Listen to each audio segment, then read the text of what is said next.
te bando balandi pas union sur bozui bakuya kolanda émission na bino regard sur la religion et aujourd'hui nous sommes très heureux de nous savoir très nombreux devant vos postes récepteurs et pour la kolanda poste téléviseur voulais-je dire pour la kolanda émission na bino regard sur la religion et puis c'est on la voyez parce que vous allez belé à kolanda chaîne na bino Congo Eco News la chaîne des références quand des Tolobaka TV Zamoko na minute Nanza na Bangelou Bavandi ou Babotala émission na regard sur la religion la chaîne na Bisua Congo Eco News et mukolo emelo to zane sengomingi ya kuyamba Mungu Nkolo le prophète de la nation, moi je l'appelle comme ça, voilà, et il est juste à ma droite, je vais le présenter.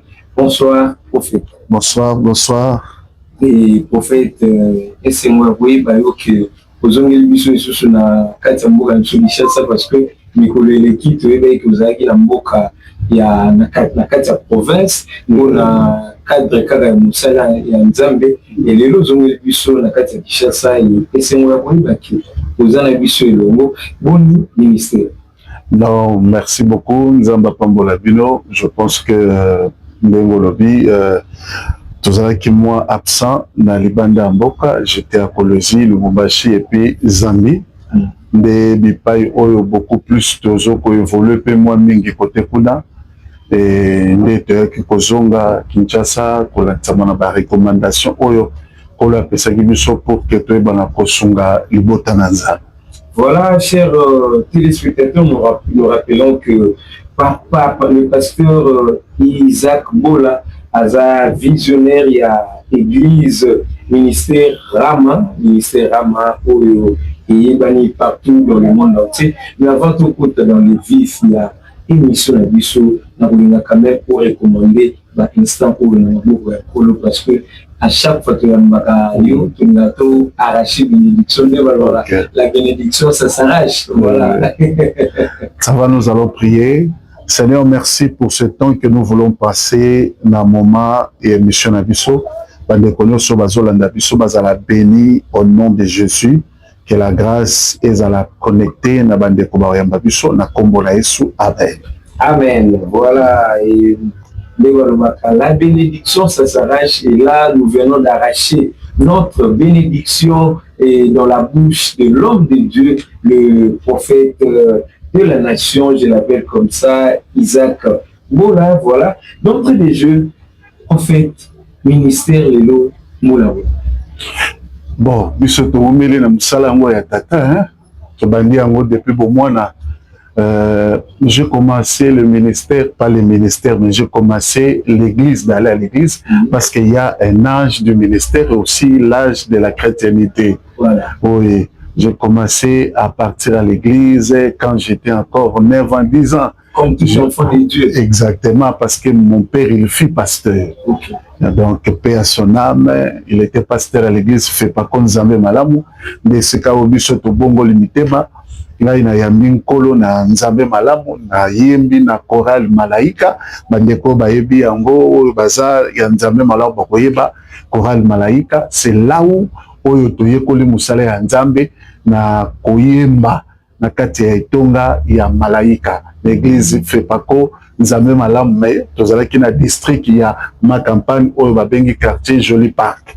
Église pe kombo nango ezalaki Joli Park. Mais c'est kakuna tokoli na makambo Nzambe parce que papa zalaki mosali ya Nzambe kuna. Sikoyo bete bisono disoko na ndikola na ndibeni aventure amour na ndinyenyenyi mbala moko le prophète Nzamba bengi na elangana parce que ne kolo alubaka elanga eza munene mais basali baza mukie elelo yo koti na kati ya elanga wana mpona koservir maintenant Nzambe otikali mwa Nzambe mais okomisi ko koservir Nzambe aventure mabanda.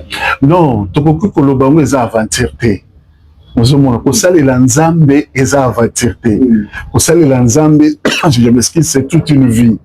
Tu comprends? C'est toute une vie. Donc, la vie chrétienne, la vie, ce n'est pas une vie de blague. C'est toute une vie. Donc, tu donnes ta vie à Jésus. tu t'engages à servir le Seigneur. Maintenant, il y a un certain âge, âge de la maturité spirituelle. Et bien, beaucoup bakola na makambo nzambe. Ozomona, oyaka no 9 ans, 7 ans, 8 ans, 9 ans, 10 ans, 11 ans, okenda ke église. Mais ozana oumeli pe l'église. Mais ozana maturité spiritualité où yokoki kokolisa yo parce que na makambo nzambe il faut kokola pe. Ozomona, ngala bande kokende église. Papa Azoume Mabiso toujours yemba, mais maturité spirituelle, notion, il y a qu'on comprendre que non. Et nzela o ngana zui, des nzela malam o ebongi ponanga, et ça là qui n'a lutté na motonanga. Mais mon père, père son âme, la qui s'acquiert mission nzela moko, même papa avant kufa, atikelanga mbongote, atikelanga lupangote, apesant la Bible. Je te donne la Bible. Parce que pendant la famille, nous avons 5 pasteurs. Grand frère, il y a le bosso pasteur, il y a Balé pasteur, 4e pasteur, nous avons ma grande sœur, ma prophétesse. Moi, je suis le cadet, je suis pasteur. Okay. Donc, c'est un peu ça. J'ai le coco, qu'un jour, nous avons Nzambe. Mais le coco, oyo na bande ko aspirer nango ezalaki tango na bande ko mona musée a dit na bala ko sala ba campagne naï. Je partais dans des croisades de musées na ba stade Tata Raphaël nazo mona ndenge ba paralytique ko tambola ba aveugle ko mona ezate ke oyo eza ya lelo ya ba maki onate na katika jina azo sambela na Kiswahili nde ngai kala na bande ko kanza nzamba za Mswahili parce que façon nazo mona musée a dit na bala azo sambela na Kiswahili sans toucher les malades. Uzomona katika jina la Yesu. Siku Kiswahili na yeza laki Kiswahili ya makasi, na Kiswahili bora. Oui, parce que ya utaki bikota ba Tanzania, Zambie, kuna esika nkolo abengelaye. Je voyais des miracles dans mes yeux. Je voyais comment Dieu opérait le miracle à travers cet homme Moussé Adinabal. Na ekozwa ngolo je mususu aye na église ya papa. Na lazaki na 11 ans. Na ayeba ki adresse batie biso na coin pour que to zelaye sokaye comme ça to indiquer ce que l'église ezalaki. À l'époque azotambola na Mazda naï. Beaucoup de gens bazalaka na histoire à Mouzete. Moi j'ai l'histoire de Mouzé Adinabala. Même si quand j'étais petit, c'est alors que tango aye na Mazda naï moko ezalaki ya grise na telemisi Mazda na yebisi bango ndono bachenga awa pona zela bino.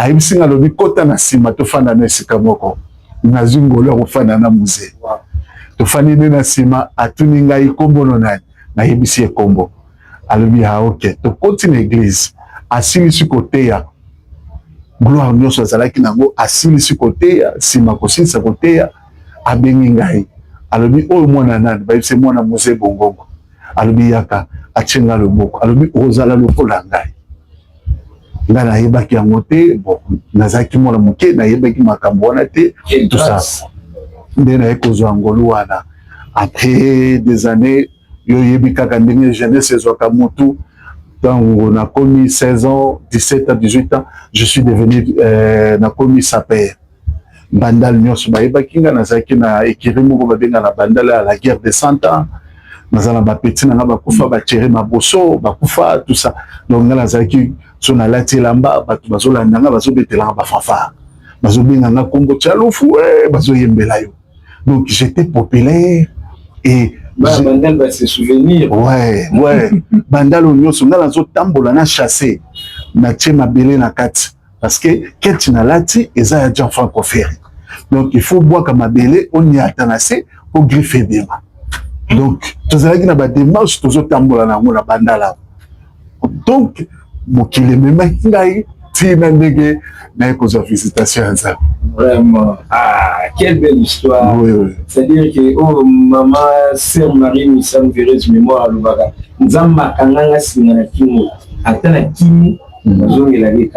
vraiment, en tout cas, c'est une grâce et d'être béni par le musée Aïdine Abala et de la manière dont on recevait Ngoluana, la bénédiction, et la question, mais d'abord, pourquoi vous exceller dans le ministère prophétique, quand même, aujourd'hui, comment peut-on reconnaître un prophète? Bon, Parce que normalement, en principe, ministère prophétique, parce que nous avons 5 ministères.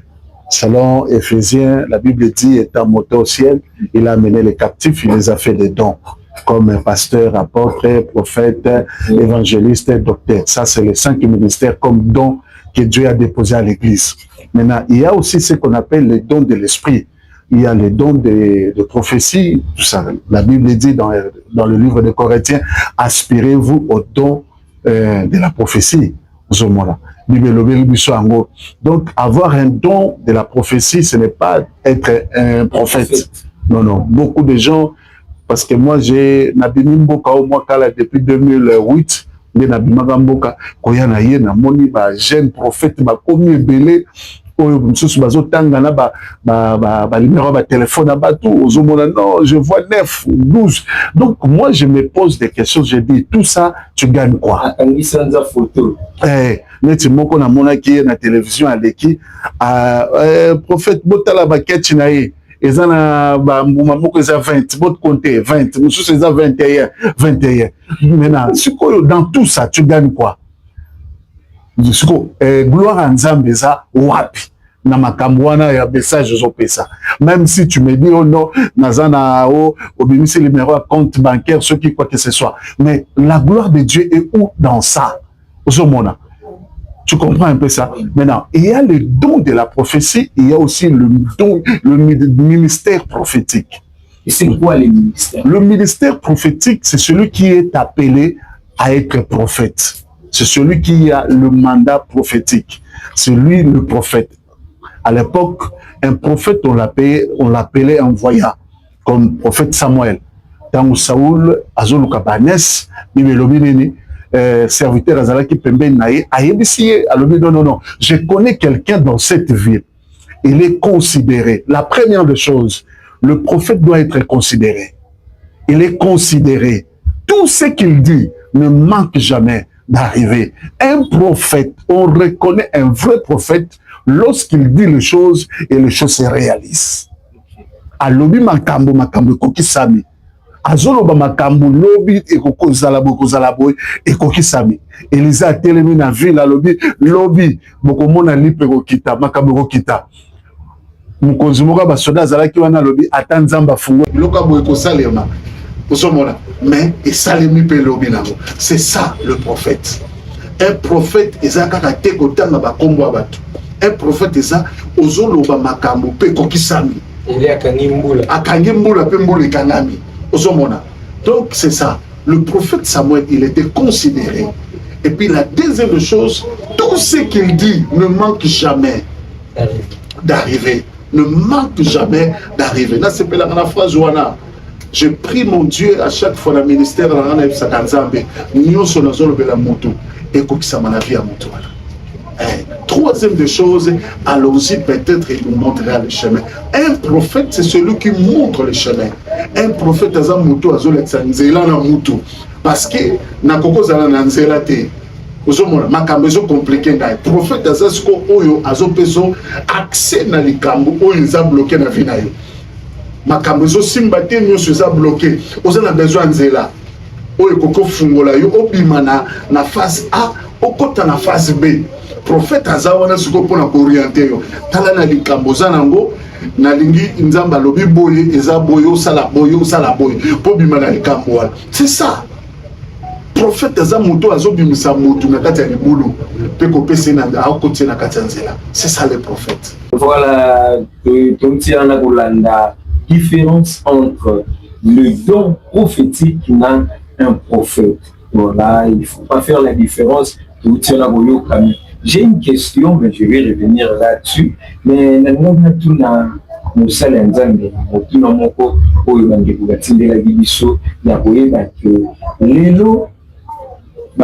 Dieu est le même hier et éternellement. Mais l'élo,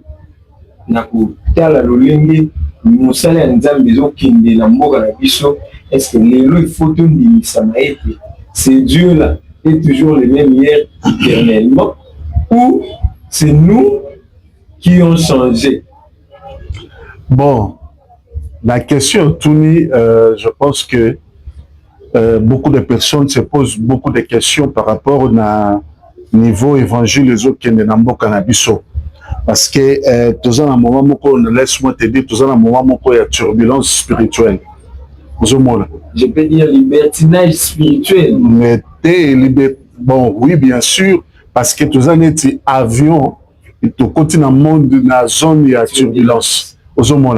Oyo to continue la spiritualité selon Mboka na biso parce que toujours battre le vrai et le faux ozomona parce que nzambo yo to yebi ba papa na biso ba koko na biso ba musée adine basalela c'est apparemment c'est comme si il y a un changement neti ndeko moko boye na yebisi ah yango nzambo to komo sambela zantimba to zanjuzi parce que toujours battre timba zalaka mukolo njuzi azamileki donc bango bazalaki na mukolo biso tozana leki pourquoi parce que le komi na makambo ebele nazo solo kuti na moninga moko ya mosala ya nzambe na yebisi ozomona jeune prophète na âge déjà à 25 à 26 abandi déjà mabe osala makambo ya mabe ebele abebi déjà na 25 ans 26 ans 27 ans komi déjà ya mabe sikoyo na yebisi moninga wana mais soki akomi na 45 ans ekozala ndenge nini ekozala ndenge nini donc c'est grave ngai ekomosalanga mpasi mais nzambe kaka ye moko asunga biso ozomona et responsabilité ya bino bato boumeli na moboko boumeli na mosala wa nzambe responsabilité na bino lelo parce que lelo pe na nga milobelaka vraiment que ba jeune prophète yango bazangi nde ba repère parce que lelo bamabe ebele tozomona ezaka pe batata yango bande tozomona baosi caractérisé na bamabe wana est-ce que lelo tokoki koloba vraiment que ba jeune prophète oyo babengami na mosala nzambe esika est-ce que lelo baza pe na ba repère to baza na ba référence oyo bato bakoki kozongisa bango na nzela? Oui, bien sûr, Bazali, parce que bon, monsieur Soubazane est pressé la vie. Le problème, c'est que Azana Mwangolo naye ya kosakola alingi babenge dadi. Batu balanda kaye babengake dadi. Dadi. Oui. Ozomona. Balingi babanda kobenge dadi amona pe bamemele pe sac. Aba memele pe sac. Ozomona. Donc c'est un peu ça. Tout ça c'est l'orgueil et cause à la pression la vie. L'orgueil spirituel. L'orgueil spirituel. Moutou amoni que le kola azo prophétiser apesi komwa moutou neti na mona ki prophète moko na église moko na kota ki abengi sœur moko abi tango zo tcha offrande na yoki kombo boy. Moi je me pose toujours des questions. Tous ces noms là que nous donnons. C'est vrai, moi aussi je donne des noms. Je ne refuse pas, mais il faut soubassement dans les ala. Tu fais ça en fonction de quoi? Et ça rapport au sala spectacle. Non, tout le monde a un prophète, ou un sala spectacle dans le Canabiso, donc on a Jérémie Mahemba, donc on a prophète de Nélessi. Il a fait des. Moi, je respecte beaucoup le vieux. J'ai vu comment le Seigneur utilisait le prophète des nations de Nélessi, Jérémie Mahemba. Timothée Kakese, jeune prophète, bouja, vieux. Soni Kafuta, Soni Kafuta, mais Jérémie Mahemba, Zoleka, Memi Foula, donc, le problème, c'est que la vie, il ne faut pas qu'on la presser. L'envie, jamais. L'envie, ça pousse à quelqu'un de toucher le fétiche, d'aller quelque part. Merci beaucoup, prophète de la nation, Papa Isaac Bola, pour l'éclaircissement. Et une dernière question avant tous les cas, un sujet où il y a ma prophète. Et il y a Timothée. Comment est-ce qu'un évêque doit se comporter? Je pense que c'est Timothée, si je ne m'abuse. Et comment est-ce qu'on peut reconnaître un évêque? Et l'élo. Au regard, il y a un comportement où tout le monde qui chasse ça, dans ma camou Italie, Moussala Nzambe. Aujourd'hui, y a-t-il des évêques? On voit des pasteurs divorcés, mariés plusieurs fois, on voit des pasteurs qui sont nymphs, on voit des pasteurs qui enseignent des jeunes filles, on voit des prophètes qui couchent avec des femmes d'autrui. Est-ce qu'aujourd'hui, devons-nous dire vraiment et nous regarder en face et dire qu'aujourd'hui, il y a vraiment des évêques pour Timothée et le Bisso dans Mokanda? En fait, question, tout l'autre fois, je pense qu'il y a un mois passé, Nazalaki, je salue d'ailleurs l'évangéliste Roger Baka, wana baza baene na biso na makambo nzambe. On salue aussi donc lui c'est mon frère, vraiment c'est un frère, un grand frère.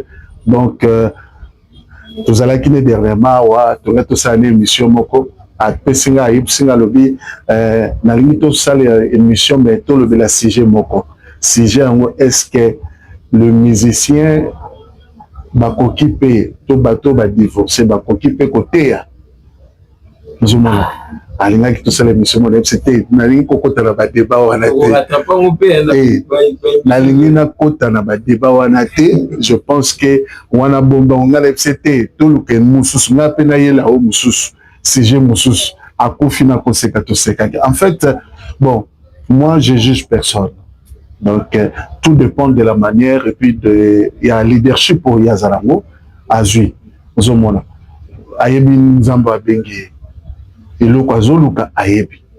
Donc, c'est un peu ça. Merci beaucoup, le prophète de la nation. Et avant d'entrer dans l'avant-dernier sujet, pour vous remettre quand même provenance, il y a ministère et l'élo, ministère prophétique. Nayo Oyubanda, c'était quoi vraiment la motivation? Parce que yo moko le bail d'entrée des jeux au Kanagati, qui est parce que est-ce qu'il y avait une motivation, une réalité, ou peut-être ou le but et le Nzamba Sali et le Tinanga il a servi na côté là. Bon, en fait, la particularité d'Angaï, c'est beaucoup plus la délivrance. Okay. C'est dans le service de délivrance, c'est alors que le Seigneur nous oriente au moyen du don prophétique. Vous comprenez? Donc, moi, normalement, en principe, je ne suis pas un prophète, je suis un apôtre, mais j'ai le don prophétique qui travaille avec moi dans la matière, il y a un service Olonkolo Atie comme les câbles Painangai. Parce que j'ai plus de 21 ans dans le domaine de la délivrance. Donc, na yebi Moussala Oye. Donc, Moussala délivrance, na Oumeli Nango. Donc, depuis 2001-2002, na Koli na Moussala Oye à délivrance. Et je connais le système et les réalités spirituelles qui s'opèrent dans ma vie à Batou. Parce que tout homme sur la terre, s'il n'a pas Dieu, c'est qu'il a quelque chose. Hein? Ah oui, c'est qu'il a quelque chose. Donc, dans la vie que tu vois ici sur cette terre, ce que moni mutu azala nzambe te se kazana eloko mususu. Et puis eloko nyonso etindaka mutu asala eza na molimo moko etindi asala. Donc c'est un peu ça. Voilà, et voilà, dit toujours Koba, et comme le prophète vient de dire par rapport à la réalité spirituelle, et c'est le dernier sujet que nous avons abordé, tout dans le vif, parce que ça, environnement spirituel ou évolué vraiment, parce que 21 ans dans la délivrance, ce n'est pas peu, ce n'est pas une messe faite, et les réalités spirituelles dans nos différentes familles. C'est comment est-ce qu'on peut expliquer les réalités spirituelles de nos familles? Bon, dans les réalités spirituelles des familles, il y a plusieurs réalités parce que chaque famille a un totem spirituel na bango ou évolue kanakati ya famille. Moluba bazana dotem na bango, Bangala bazana dotem na bango, Bakongo bazana dotem na bango. Donc chaque tribu est un dotem spirituel. Dotem spirituel les alliés identité spirituelle. Il y a famille wana, to il y a tribu wana, il y a mboka wana, oye et opéraka. Net baluba, moi si soka bini libanda, ils en a chiba ou izalaka. Et pendant biso Bangala peut-être le connaît zalakate. Donc ce sont les réalités spirituelles où yo ezo ko s'incarner na tribu wana et puis ils ont imposé toute une vie va demeurer na kati ya lignée ya esprit wana pour ils ont marché. Maintenant na kati pe ya ba origine ya ba famille biologique peut wuti nango et to ko na pe sur na ba réalité sur ya ba lois établies ya ba famille oyo to botami pe to koli na yango ozomona. Moïse est né, quand Moïse est né directement ba ndiko boma bana nyonso mibali ozomona abotami akuti loi wana mwana mobali nyonso fo ba boma ye chance nzamba épargner rien parce que zaki na mission ko libérer libota ozomona.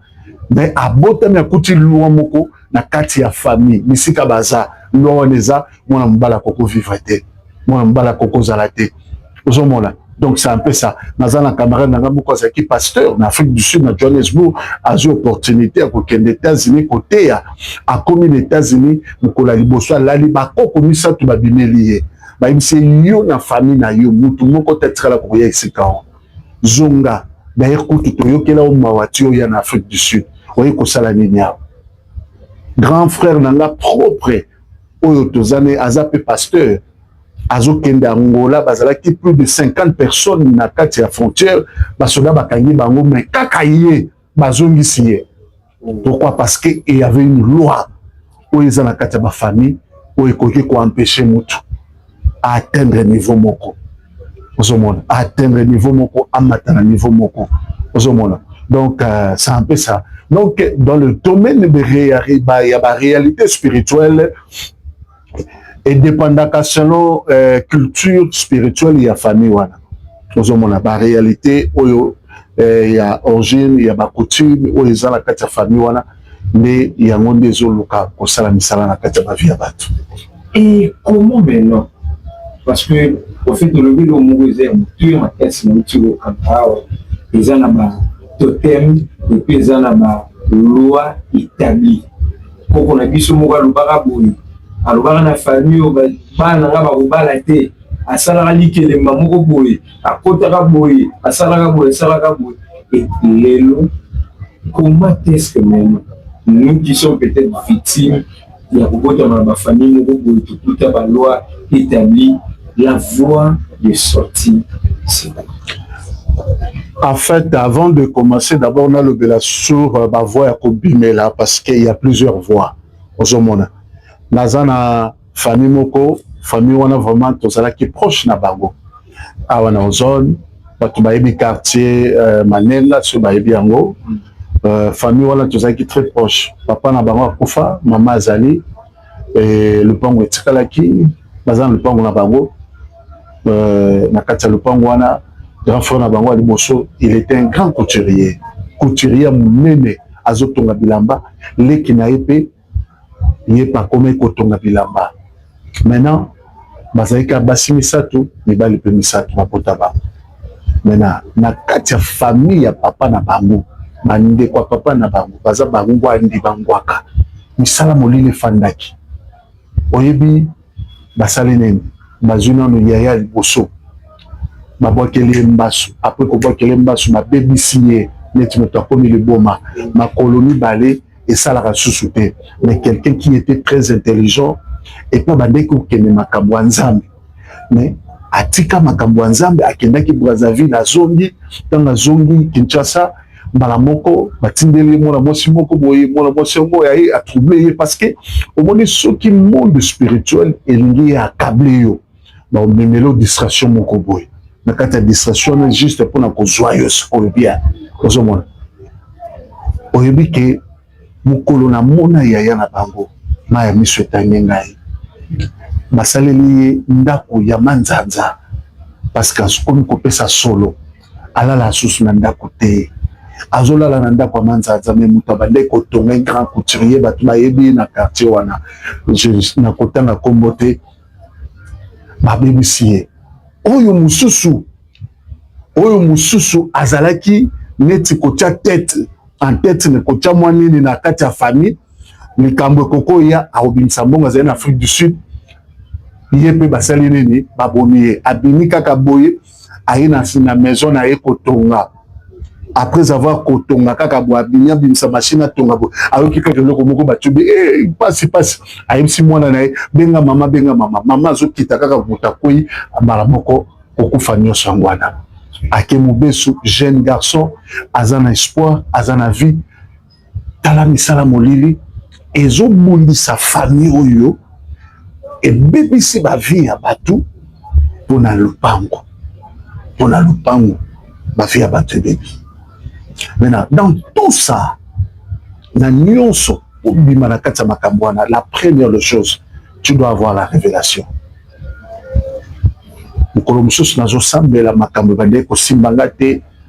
J'ai passé des moments très difficiles aussi dans ma vie, où je manquais vraiment, même à manger.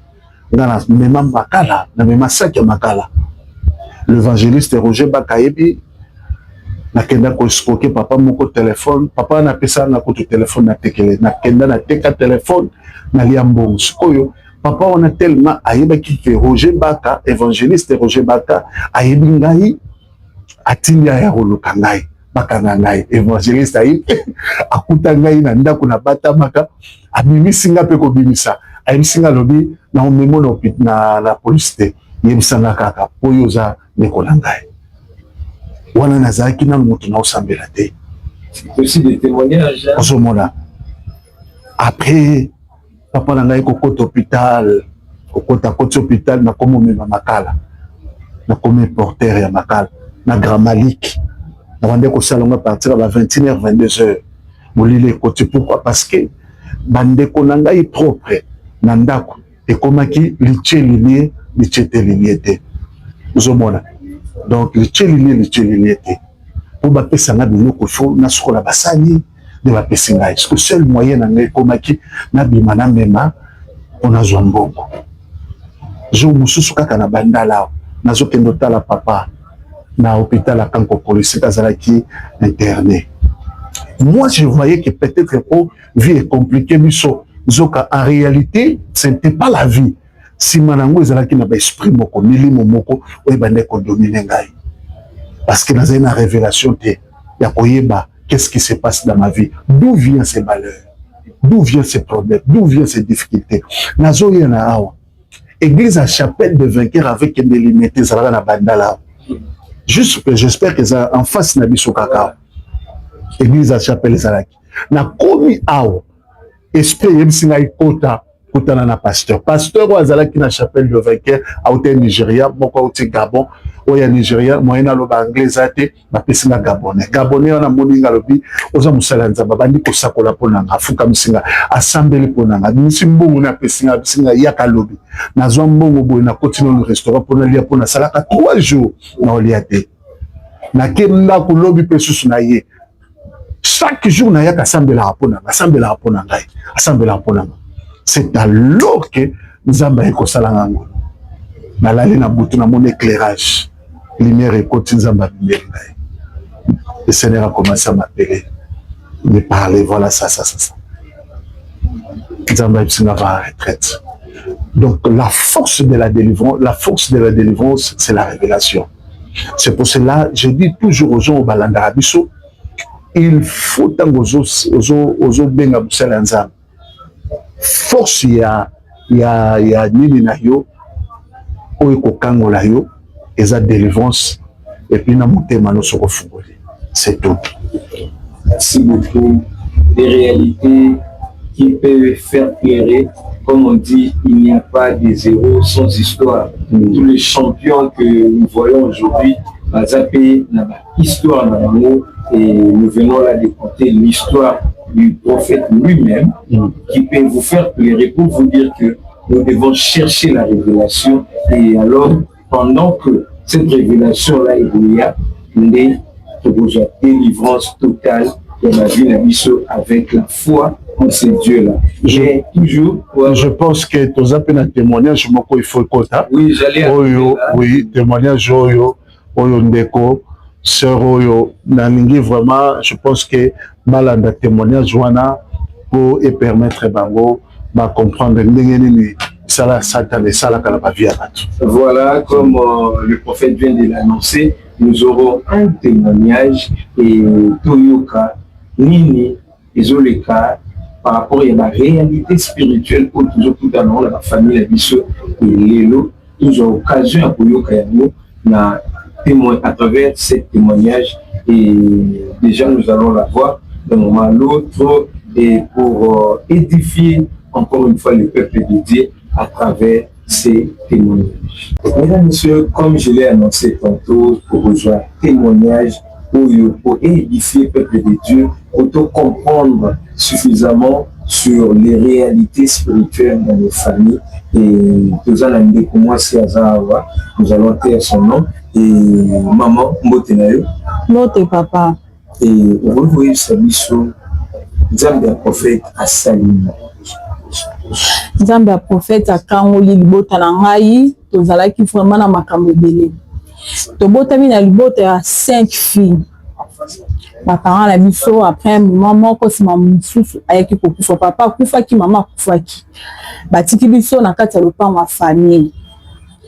Nde totikala bongo totanga kana biso nyonso tu tosalaka me banda bakufa banoko na biso bautaka mboka bayaka chaque fin du mois bayaka babengaka te balobaka eloko te ni kosignale bayaka kaka kotala biso epuis bayaka mingi kaka ba 16h 17h bakoya bo basali une semaine biso mpe tozomona yango normal basali temps mosusu mwa une semaine ou bien plus. Mais tant barokende, au moins quand on a si matotika libo, moi tant je petit tiens là, bah sous-vêtement dans les hommes on a té, tant je suis moi sous-vêtement dans les hommes on a té, il faut qu'à sous-vêtement mon cordon tu soutiens ou soit sous-vêtement ligne. Mais toi qui parle la bise sauter, ça te que tu semble la rappeler, toi qui dans la bise sauter ba prière. Les qui n'habitent en moi si dernier en abisso, à qui kozwa mobali, aza pasteur, babundi ti ba ekobala. Banda kotina libala 5 ans. 5 ans papa na zoluma. Abo takate baluki mona ne biso pe na ba prière to banene biso ko mate. Baluki mona modèle yon surtout eso simbate.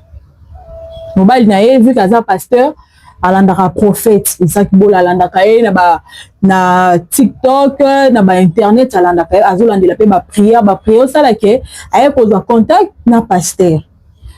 Des pasteurs abino to pesa jour bakoya kosambela na ndako lobi na ngokara lobi a lobi baye kosambela prophète a une équipe na ena ndako baye kosambela biso pe ba inviter ki biso to prière parce que ta ki prière à famille parce que bataza makaba ko na libota na kati ya prière nde Nzambe aye kotalisa ke kodia ya famille na biso etikala nde banoko na biso bautaka mboka bayaka ko visiter biso dans ba ferma biso bayaka kotala o évoluer nani o évoluer tena poto sisi ba classe bon otanga ezangi tende na zoloma ba école pe ya bien mais ceux qui otango sisi musala ezate ngao na ba mona za peza na fiancé bon pe mona na rasimba kana mo mais atamakanisa ko bala ngai ezate tobandi na biso ko mona na lobi nde Nzamba prophète Isaac Bola alobi pe atalisi biso makambo nyonso tu bandeko na biso bandeko papa nde bautaka mboka bayaka nde bautaka bakongo bayaka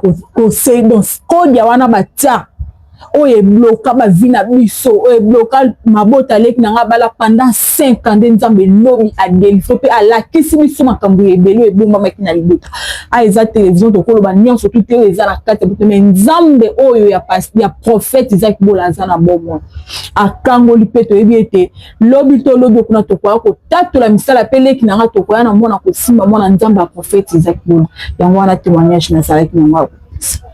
Merci beaucoup, Bandeko Balandi. Quand la réalité spirituelle dans nos familles, ça existe. Ça existe, il ne faut pas le prendre à la légère.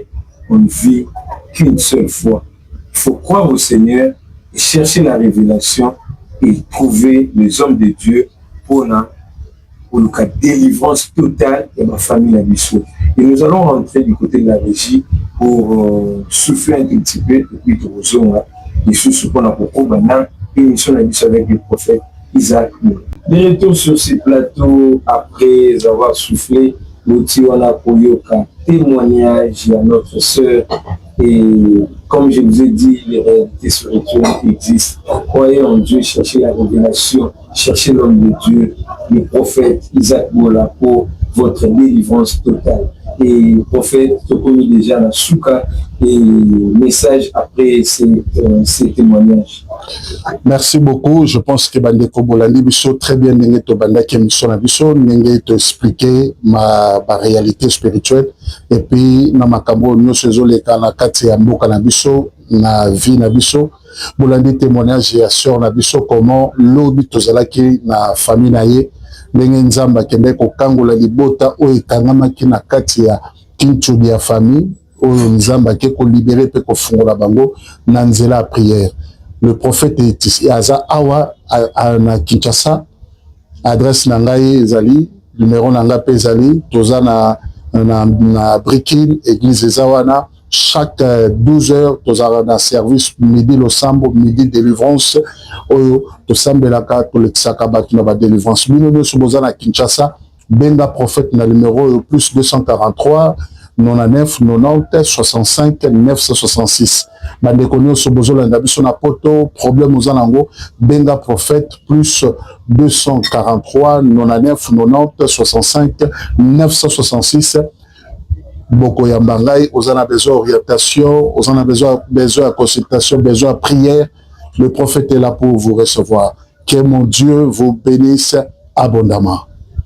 Amen. Merci pour cette bénédiction. Les bonnes choses ne durent jamais. Nous sommes arrivés à la fin de cette émission, de cette belle émission Regard sur la religion et qui était présentée par moi, votre humble serviteur, Coco Junior Iko Masquin. Et je m'en vais comme ça dire merci à tous ceux-là qui nous ont suivis, à tout Seigneur, tout honneur, le respect au DG, Hervé Moulumba. Et pourquoi pas dire un grand merci à Papa Guy Mpongo et à Maman Esther Mpongo.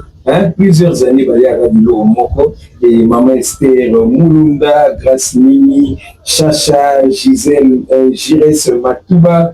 Pourquoi pas penser à Papa Maurice Voisolo et pourquoi pas Papa Félix Niamé et Maman Naomi Niamé. Et je vois comme ça Martini Saïdi, le cœur de l'homme, Martini Saïdi, Maman Martinez.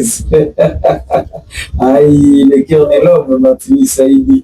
Et je profite pour souhaiter un joyeux fructueux anniversaire à toi, la plus belle. La beauté l'appelle maman, je l'appelle Jolie Kiala Chou. Joyeux anniversaire, vis longtemps, et pourquoi pas penser à celui qui était du côté de la régie et qui était du côté de la caméra. Je l'appelle le maestro Peggy Laptop. Je pense aussi à Trésor Kalonji, je pense à Charlène La Force Tranquille, je pense à Amy Meta et vous êtes nombreux. Et pourquoi pas penser à Kali Takumi. Et c'est un plaisir, nous vous donnons rendez-vous pour un nouveau numéro très prochainement, toujours sur la chaîne des références Congo et Cognos. Bye.